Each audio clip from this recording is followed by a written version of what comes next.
มื้อนี้ก็มีนิทานสอนใจมาบอกสู่โยมฟังมีจิ้งหรีดอยู่3 ตัวไปหารอเฮ็ดงานเพิ่นไปพ่อรับสมัครงานอยู่ฟาร์มแห่งหนึ่งพ่อแต่เข้าไปในฟาร์มเจ้าของฟาร์มก็บอกว่างานแรกมีหน้าที่ไล่ไก่ให้ต้อนไก่มากินอาหารพะนะเงินเดือน30,000งานที่2เจ้ามีหน้าที่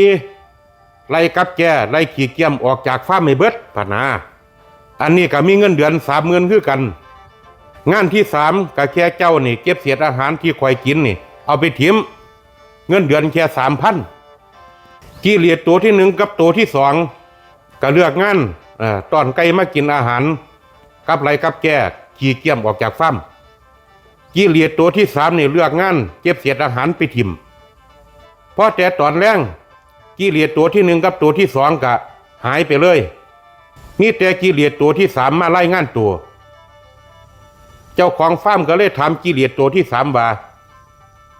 เป็นหยังเจ้าคือเลือกงานที่มีเงินเดือนหน่อยๆจิ้งหรีดตัวที่3ก็เลยตอบว่า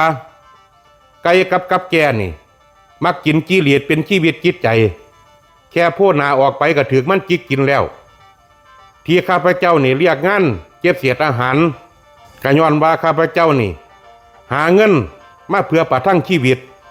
ข้าพเจ้าบ่ได้เอาถึงชีวิตไปแลกงานไปหางานเพื่อแลกเป็นเงินอันนี้ก็อยากให้ญาติโยมคิดอาตมาก็สิบ่อธิบายมีอีหยังก็เสวนาทำกันเจริญพร